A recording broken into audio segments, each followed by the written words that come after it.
तो मेरे प्यारे विद्यार्थियों, आज की जो हमारी क्लास रहेगी वो रहेगी वर्ण विचार। ठीक है, तो वर्ण विचार जो टॉपिक है वो कंपटीशन एग्जाम है और कोई अपने 10th 11th 12th जो ग्रामर में जो टॉपिक चलते हैं हिंदी के, वो वर्ण विचार एक महत्वपूर्ण टॉपिक है और लगभग किसी भी प्रतियोगिता एग्जाम हो उसमें 4-5 नंबर का कहीं से भी सवाल आ सकता है। ठीक है, तो आज जो हम अध्ययन करने जा रहे हैं विस्तार पूर्वक वो करेंगे वर्ण विचार। ठीक है, वर्ण, अब वर्ण क्या होता है, वर्ण के बारे में हम विस्तार से अध्ययन करते हैं। वर्ण क्या है? वर्ण ध्वनि का लिखित रूप को ही वर्ण कहते हैं। वर्ण किसे कहते हैं? ध्वनि का लिखित रूप को ही वर्ण कहते हैं। ठीक है, हमारी जो हिंदी ग्रामर है वो 3 पार्टों में डिवाइड है। हिंदी ग्रामर कितने पार्टों में डिवाइड है? 3 पार्टों में। कौन कौन से हैं? पहला है वर्ण, दूसरा है शब्द और तीसरा है वाक्य। समझ में आया? पहला क्या है? वर्ण, दूसरा क्या है? शब्द, तीसरा क्या है? वाक्य। अब वर्ण क्या होता है? वर्ण आपको पता है कि ध्वनि का जो लिखित रूप होता है वही क्या होता है? वर्ण होता है। शब्द होता है वर्णों का जो सार्थक समूह होता है, वर्णों का जो सार्थक समूह होता है उसको कहते हैं शब्द। और वाक्य क्या होता है? शब्दों का जो सार्थक समूह होता है उससे क्या बनता है? वाक्य का निर्माण होता है। ठीक है, तो आज हम जो अध्ययन करने जा रहे हैं हम अध्ययन करेंगे ओनली फॉर वर्ण का। शब्द और वाक्य बाद में पढ़ेंगे, आज अध्ययन कर रहे हैं वर्ण का। ठीक है, तो वर्ण के बारे में मैंने वर्ण की परिभाषा लिख दी, वर्ण क्या होता है।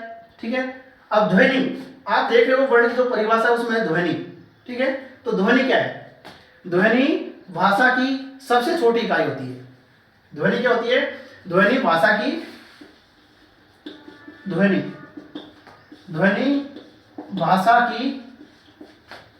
सबसे छोटी इकाई। भाषा की सबसे छोटी इकाई कौन सी है? ध्वनि। ठीक है, भाषा की सबसे छोटी इकाई ध्वनि। आपसे अगर पूछ ले कि ध्वनि ये मौखिक रूप होता है, ध्वनि क्या होती है? मौखिक रूप। ध्वनि क्या होता है? मौखिक रूप।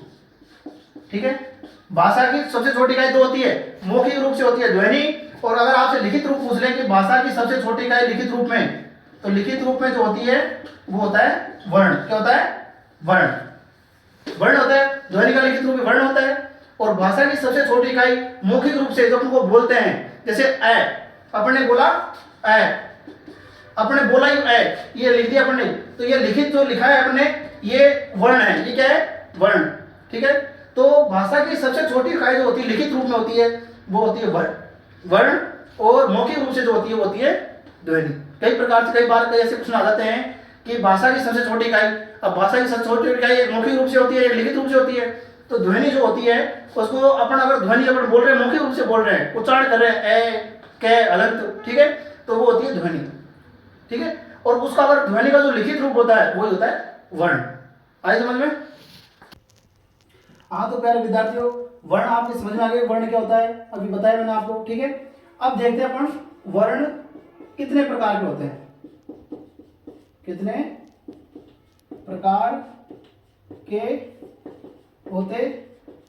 ठीक है, वर्ण की परिभाषा आपको बता दी मैंने अभी थोड़ी देर पहले। ठीक है ना, वो समझ में आ गया। अब अपन पढ़ते हैं कि वर्ण कितने प्रकार के होते हैं। ठीक है, तो वर्ण होते हैं अपने 2 प्रकार के। कितने प्रकार के?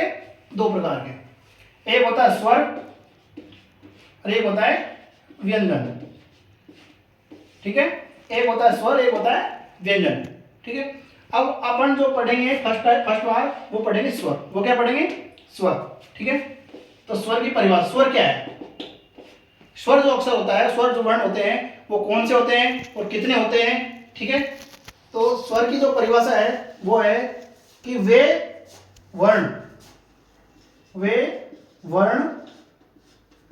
जिनका उच्चारण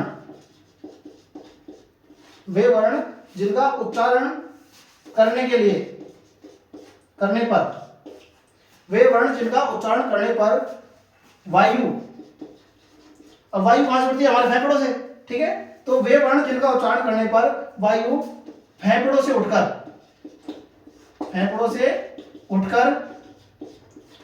निर्बाध गति से बाहर निकलती है वे वर्ण जिनका उच्चारण करने पर वायु फेफड़ों से उठकर निर्वात गति से बाहर निकलती है वो स्वर कहलाते हैं। वो वर्ण कैसे होते हैं? स्वर। कैसे होते हैं? स्वर। जिनको बोलने के लिए कहीं स्पर्श करने की आवश्यकता नहीं है। अपन स्वरों का उच्चारण करते हैं जिनमें वायु फेफड़ों से उठकर निर्वात गति से बाहर निकलती है, यानी कहीं भी स्पर्श नहीं करती। उन अक्षरों को, उन वर्णों को बोलने के लिए किसी भी हमारे जो स्वर यंत्र है उनकी आवश्यकता नहीं पड़ती। स्पर्श जो अंग है, जैसे स्पर्श अंग कौन कौन से हैं? जैसे दांत है, ठीक है, और जीभ है, होठ है, ठीक है, ये स्पर्श अंग है हमारे। तो बिना स्पर्श करते हुए वायु बिना स्पर्श करते निर्वात गति से बाहर निकलती है वो होते हैं वर्ण। वो क्या होते हैं? वर्ण। स्वर की परिभाषा क्या है कि वे वर्ण जिनका उच्चारण करने पर, वे वर्ण जिनका उच्चारण करने पर वायु फेफड़ों से उठकर निर्वात गति से बाहर निकलती है। कहने मतलब वो कहीं भी स्पर्श नहीं करती, जैसे दांतों पर, जीभ पर, होठ पर कहीं भी स्पर्श नहीं करती, निर्वात गति से बाहर निकलती है, वो होते हैं स्वर। प्यारे विद्यार्थियों, अभी हमने वर्ण जो स्वर है उसकी परिभाषा पढ़ ली, ठीक है। अब अपन ये देखते हैं कि जो स्वर है वो कितने होते हैं, स्वर कितने होते हैं और किस प्रकार से इनका अपन विभाजन करते हैं, ठीक है। तो स्वर अपने होते हैं कुल हिंदी में 11। कितने होते हैं? 11। स्वर कितने होते हैं हिंदी में? 11। जैसे कि कौन कौन से अभी देख लेते हैं अपन। अ, आ, ई, बड़ी, ऊ, बड़ाऊ, री, ए, आई, ओ और औ, ठीक है। 11 हो गए अपने। 1 2 3 4 5 6 7 8 9 10 11, ठीक है। तो स्वर कितने होते हैं टोटल हिंदी में? 11। कौन कौन से? अ, आ, ई, ऊ, बड़ाऊ, री, ए, आई, ओ और औ, ठीक है। अब ये 11 स्वर तो हो गए, लेकिन इनका भी क्या विभाजन कर रखा है? क्या कर रखा है? विभाजन कर रखा है। विभाजन कैसे कर रखा है? अब स्वर का जो वर्गीकरण है, स्वर का वर्गीकरण, स्वर का वर्गीकरण 2 प्रकार से कर रखा है। स्वर का वर्गीकरण कितने प्रकार से कर रखा है? 2 प्रकार से। कौन कौन से? पहला तो है प्रियतन के आधार पर, प्रियतन के आधार पर, और दूसरा है उच्चारण स्थान के आधार पर, उच्चारण स्थान के आधार पर। स्वर का जो वर्गीकरण है वो 2 प्रकार से है, प्रियतन के आधार पर और उच्चारण स्थान के आधार पर, ठीक है। तो हम पर जो पढ़ेंगे अभी वो पढ़ेंगे प्रियतन के आधार पर। किसके आधार पर? प्रियतन के आधार पर। अब प्रियतन के आधार पर भी 4 प्रकार के होते हैं। उसमें से फर्स्ट है उच्चारण में लगने वाले समय, उच्चारण में लगने वाला समय के आधार पर कि उच्चारण, जिनको उच्चारण करने में कितना समय लगता है, ठीक है, उसके आधार पर अपन इसका पढ़ते हैं, ठीक है। तो उच्चारण में लगने वाले समय के आधार पर वो होते हैं 3 प्रकार के। पहला होता है ह्रस्व स्वर, दूसरा होता है दीर्घ स्वर और तीसरा होता है प्लुत स्वर। कौन सा होता है? प्लुत स्वर। उच्चारण में लगने वाले समय के आधार पर हो गए ह्रस्व स्वर, दीर्घ स्वर और प्लुत स्वर। अब ह्रस्व स्वर कौन से होते हैं वो अपन देखते हैं अभी। अब ह्रस्व स्वर होते हैं 4, जिसमें सबसे बोलने में सबसे कम समय लगता हो वो होते हैं ह्रस्व यानी छोटे। ह्रस्व यानी होते हैं छोटे, जिनको बोलने में कम समय लगता हो, जैसे ए, ई, ऊ और री, ये 4 हो गए। ह्रस्व स्वर कितने होते हैं? 4, जिनको बोलने में कम समय लगता हो, ए, ई, ऊ और री। इनको अपन मूल स्वर भी कहते हैं। क्या कहते हैं? मूल स्वर। आगे बताऊंगा आपको, ठीक है। ये जो 4 स्वर होते हैं, जो ह्रस्व स्वर होते हैं छोटे स्वर, इनको अपन मूल स्वर भी कहते हैं, ठीक है। अगला है अपना दीर्घ स्वर। अगला क्या है? दीर्घ स्वर। अब दीर्घ स्वर कौन से हैं? दीर्घ स्वर है आ, बड़ी ई, बड़ा ऊ, ए, आई, ओ और औ, ठीक है। बड़ा, बड़ी, ऊ, ए, आई, ओ और औ, ये हो गए टोटल 7। कितने हो गए? 7। तो दीर्घ स्वर कितने होते हैं? 7। दीर्घ होता है बड़ा। दीर्घ क्या होता है? बड़ा। बड़ा क्यों कहते हैं? कि जो ऋषि स्वर होता है इनसे डबल टाइम लगता है इनको उच्चारण करने में, इसलिए इनको दीर्घ स्वर कहते हैं। ठीक है। लास्ट जो होता है हमारा वो होता है प्लुत स्वर। लास्ट कौन सा है? प्लुत स्वर। अब प्लुत स्वर का जो उच्चारण करते हैं हम उसमें दीर्घ से भी ज्यादा समय लगता है, इसलिए इसको कहते हैं प्लुत स्वर। प्लुत स्वर ओनली एक होता है जो संस्कृत में काम आता है, वो होता है ओम। कौन सी ध्वनि होती है वो? ओम। ओ को अपन लंबा खींचते हैं तो ओम, तो उसकी ध्वनि निकलती है, इसलिए सबसे धीर ये प्लुत होता है, क्योंकि धीर से भी बड़ा होता है, इसलिए ये। हाँ तो ठीक है बच्चों, समझ में आया? स्वर का वर्गीकरण किया अपन ने। स्वर टोटल कितने होते हैं? 11। ठीक है। वो 11 स्वर हमने आपके सामने यहाँ लिख दिया। ठीक है। कौन कौन से स्वर है वो आपके सामने है। ठीक है। फिर हमने स्वर का वर्गीकरण किया। क्या किया? वर्गीकरण, उसका विभाजन, स्वर का विभाजन। अब विभाजन किया तो हमने 2 प्रकार सामने आए। कौन कौन से? एक तो प्रियतन के आधार पर और एक उच्चारण स्थान के आधार पर। ठीक है। अब उच्चारण स्थान के आधार पर ये पढ़ेंगे बाद में, पहले पढ़ते हैं प्रियतन के आधार पर। प्रियतन के आधार पर हमने पढ़ा, प्रियतन के आधार पर भी इसके 4 भेद होते हैं। कितने भेद होते हैं? 4। उसमें जो फर्स्ट है पहला, वो होता है उच्चारण में लगने वाले समय के आधार पर, कि हम जो स्वर है उनका उच्चारण करते हैं तो कौन से वर्ण है उनका उच्चारण करने में समय कम लगता है, कौन से स्वर जो वर्ण है उनको उच्चारण करने में ज्यादा समय लगता है। ठीक है। तो उच्चारण में लगने वाले समय के आधार पर, तो वो भी 3 प्रकार के आए अपने सामने। कौन कौन से? एक होता है ऋषु यानी छोटा, एक होता है दीर्घ यानी बड़ा, और एक होता है प्लुत यानी उससे भी बड़ा। ठीक है। तो ऋषि स्वर आपको बता दिया मैंने। ऋषि स्वर कौन कौन से हैं? 4, ए, ई, उ और री। ठीक है। 4 स्वर, इनको अपने हिंदी में मूल स्वर भी कहते हैं। ठीक है। अगला जो है वो है दीर्घ स्वर। अगला कौन सा है? दीर्घ स्वर। अब दीर्घ स्वर आप है आ, बड़ी, बड़ा उ, ए, आई, ओ और औ। ये 7 जो है वो होते हैं दीर्घ स्वर। क्यों दीर्घ क्यों कहते हैं इनको?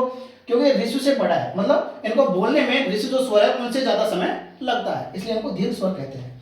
फिर अगला है प्लुत स्वर। प्लुत स्वर दीर्घ से भी जो ज्यादा समय लगे बोलने में वो होता है प्लुत, जैसे ओम। ठीक है। तो प्यारे विद्यार्थियों, प्रियतन के आधार पर एक भाग तो हम पढ़ चुके हैं। ठीक है। दूसरा जो भाग है प्रियतन के आधार पर वो है ओष्ठाकृति के आधार पर। किसके आधार पर? ओष्ठाकृति के आधार पर। स्वर का वर्गीकरण पढ़ रहे हैं अपन। ठीक है। स्वर का प्रियतन के आधार पर 4 वर्गीकरण किया अपन ने, तो पहला तो पढ़ लिया। ठीक है, उच्चारण लगने वाले समय के आधार पर। दूसरा अपन पढ़ रहे हैं ओष्ठाकृति के आधार पर। अपन पढ़ रहे हैं ओष्ठाकृति के आधार पर। अब ओष्ठाकृति में भी कितने प्रकार के होते हैं? ओष्ठाकृति में भी 2 प्रकार के होते हैं। एक तो वृत्ताकार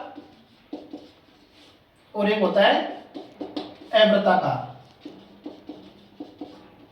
एक होता है वृत्ताकार और एक होता है अवृत्ताकार। अब वृत्ताकार क्या है? यानी गोला। वृत्ताकार क्या है? गोला। वे वर्ण, वे स्वर जिनको बोलने में हमारे जो ओठ है, हमारे जो होठ है उनका आकार वृत्ताकार यानी गोल हो, वो स्वर होते हैं वृत्ताकार। और जिनको बोलने में व्रत नहीं हो यानी व्रत नहीं बने, वो होते हैं अवृत्ताकार। अब वृत्ताकार कौन कौन से हैं? जैसे उ, बड़ा उ, ओ और औ, ये 4। ओष्ठाकृति के आधार पर जो भेद किए हैं अपने, तो वृत्ताकार और एक अवृत्ताकार। तो वृत्ताकार स्वर जिनको बोलने में, जिन स्वरों का उच्चारण करने में हमारे जो होठ है उनका आकार कैसा हो? गोल। कैसा हो? गोल। वो होते हैं वृत्ताकार। जैसे उ, बड़ा उ, ओ और औ। होठों कैसे हो रहा है? गोल हो रहा है ना। ठीक है। और दूसरा है अवृत्ताकार। अब अवृत्ताकार कौन कौन से हैं वो देखो। ए, आ, छोटी, बड़ी, ए, आई और री। कितने हो गए? 7। कितने हो गए? 7। तो 7 तो होते हैं अवृत्ताकार। इनको बोल के देख लो। ए, आ, होठ हमारे यहाँ गोल नहीं हो रहे। ठीक है ना। ए, आ, ई, ए, आई और री, ये होते हैं 7 के होते हैं अवृत्ताकार। और 4 जो होते हैं वो होते हैं वृत्ताकार। आगे बात समझ में? ओष्ठाकृति के आधार पर पढ़ लिया अपन ने। ठीक है। तो प्यारे विद्यार्थियों, तीसरा पार्ट हम पढ़ते हैं। तीसरा कौन सा है? जिह्वा प्रियतन के आधार पर। किसके आधार पर? जिह्वा प्रियतन के आधार पर। पहला पढ़ लिया अपन ने उच्चारण के स्थान, उच्चारण में लगने वाले समय के आधार पर। दूसरा ओष्ठाकृति के आधार पर। तीसरा पढ़ रहे हैं जिह्वा प्रियतन के आधार पर। अब जिह्वा प्रियतन के आधार पर कहने मतलब कि हमारे जीभ के द्वारा जो वर्णों का उच्चारण होता है वो कितने भागों से, कितने प्रकार के होते हैं वो जो स्वर, वो है पहला अग्र, अग्र स्वर, दूसरा है मध्य स्वर और तीसरा है पश्च स्वर। कहने का मतलब जिह्वा प्रतल के आधार पर जो है वो उसके भी तीन भाग है। अग्र स्वर यानी जीभ के आगे के हिस्से से, मध्य बीच में और पश्च यानी पीछे। ठीक है, तो अग्र, मध्य और पश्च, ठीक है, ये बोलते हैं। तो अग्र जो स्वर है उसको अपन देखते हैं कि जीभ के जो आगे का जो भाग है वो अपने दांतों से टच होता है, जीभ आगे की तरफ आती है, उसमें उसके उच्चारण में कौन कौन से स्वर उच्चारित होते हैं। पहला ई, ई, ए और आई। कितने हो गए? 4। ई, बड़ी, ए, आई। हमारे जीभ का जो आगे का जो हिस्सा है, आगे का जो कोना जीभ का, वो आगे की तरफ आता है, मतलब दांतों को टच करता है, अग्रभाग। ठीक है, तो वो 4 ई, ए और आई, इनको उच्चारण करने में हमारा जीभ का जो आगे का हिस्सा है वो आगे की तरफ आता है। ठीक है, अब है मध्य स्वर। अब मध्य स्वर कौन सा है? आ। कौन सा है? ओनली फॉर एक, ये मध्य स्वर है। इसका उच्चारण करने में हमारी जो जिह्वा है वो मध्य में चल जाती है, मुंह के क्या रहती है? मध्य में, बीच में, इसलिए इसको कहते हैं मध्य स्वर। क्या कहते हैं? मध्य स्वर। ओनली फॉर एक, आ। अगला समझ में, अग्र स्वर होते हैं 4, जिसको बोलने में हमारी जीभ आगे की तरफ आती है, यानी जीभ का जो हिस्सा है आगे का वो आगे दांतों को टच होता है, ई, ए और आई, इसलिए इनको कहते हैं अग्र स्वर। ठीक है, मध्य स्वर ओनली फॉर एक है। क्यों कहते हैं इसको मध्य स्वर? मध्य होता है बीच में। ठीक है ना, तो हमारे जो जीभ जो है वो इसका उच्चारण करने में वो बिल्कुल मुंह के मध्य भाग में रहती है, इसलिए इसको मध्य स्वर कहते हैं। ठीक है, अब है पश्च स्वर। अब कौन सा है? अब पश्च स्वर। अब पश्च स्वर कौन कौन से हैं वो देखते हैं। आ हो गया, उ हो गया, बड़ा उ हो गया, री हो गया, ओ हो गया और औ हो गया। टोटल कितने हो गए? 6। कितने हो गए? 6। तो प्यारे विद्यार्थियों, जिह्वा प्रतल के आधार पर समझ में आ गया अग्र स्वर, मध्य स्वर और पश्च स्वर। पश्च स्वर में आ, उ, बड़ा उ, री, ओ और औ। ठीक है, ये 6 है, ये हो गए पश्च स्वर। तो प्रियतम के आधार पर 3 भाग पढ़ लिए अपन ने। पहला उच्चारण में लगने वाले समय के आधार पर, ठीक है, दूसरा ओष्ठाकृति के आधार पर और तीसरा जिह्वा प्रियतम के आधार पर। सबका अपने डिवाइड करके देख लिया कौन कौन से क्या है। ठीक है, अब अगला जो पार्ट है इसका प्रियतम के आधार पर वो पढ़ते हैं अपन मुख्य प्रियतम के आधार पर। ठीक है, प्रियतम के आधार पर दोस्तों 3 भाग अपन पढ़ चुके। ठीक है, अब प्रियतम के आधार पर जो अगला जो भाग है वर्ण विचार का, स्वर का, वो है चौथा। कौन सा है? चौथा। कौन सा भाग है? मुख्य प्रियतम के आधार पर। किसके आधार पर? मुख्य प्रियतम के आधार पर। ठीक है, मुख्य प्रियतम के आधार पर 3 भाग अपन पढ़ चुके। लास्ट अंतिम जो है वो है मुख्य प्रियतम के आधार पर। अब मुख्य प्रियतम के आधार पर जो इनका भी भाग अलग अलग डिवाइड कर रखा है। कैसे? एक होता है समृद्ध, समृद्ध स्वर, दूसरा होता है अर्ध समृद्ध, ठीक है, तीसरा होता है विवृत और चौथा होता है अर्ध विवृत, अर्ध विवृत। ठीक है,